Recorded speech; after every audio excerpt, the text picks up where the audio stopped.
Hello everyone, welcome to Hema Sai diaries. ఇవాల్టి quick breakfast recipe my most favourite tomato bath. దీన్ని క్విక్గా ఎలా చేయాలో చూద్దాం.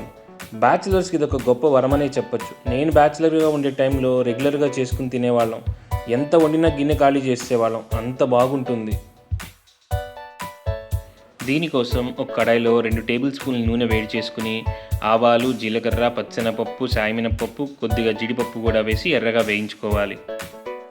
తర్వాత 2 పచ్చిమిర్చి చీలికలు, 1 ఎండిమిర్చి కూడా వేసి వేయించుకోవాలి. ఇప్పుడు ఒక రెమ్మ కరివేపాకు కూడా వేసుకోండి.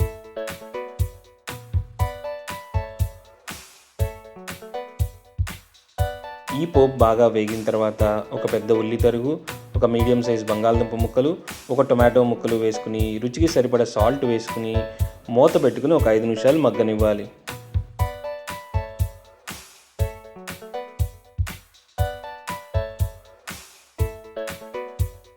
ఇప్పుడు ఇందులో మనం ఏ గ్లాస్తో అయితే రవ్వ తీసుకుంటున్నామో అదే గ్లాస్తో 3 గ్లాసులు వాటర్ యాడ్ చేసుకుని ఒకసారి సాల్ట్ చెక్ చేసుకుని ఈ నీళ్ళని బాగా మరగనివ్వాలి.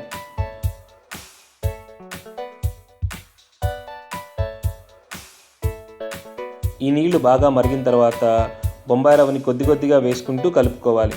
ఒకేసారి వేసుకుంటే గట్టిగా అయిపోతుంది.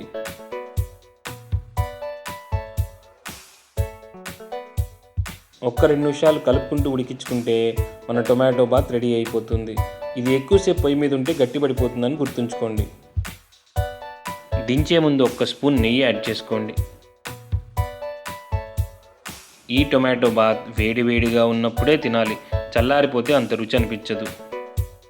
ఈ వీడియోని మీ బ్యాచిలర్ ఫ్రెండ్స్ అందరికీ తప్పకుండా షేర్ చేయండి. అలాగే ఛానల్ని సబ్స్క్రైబ్ చేయడం మర్చిపోకండి.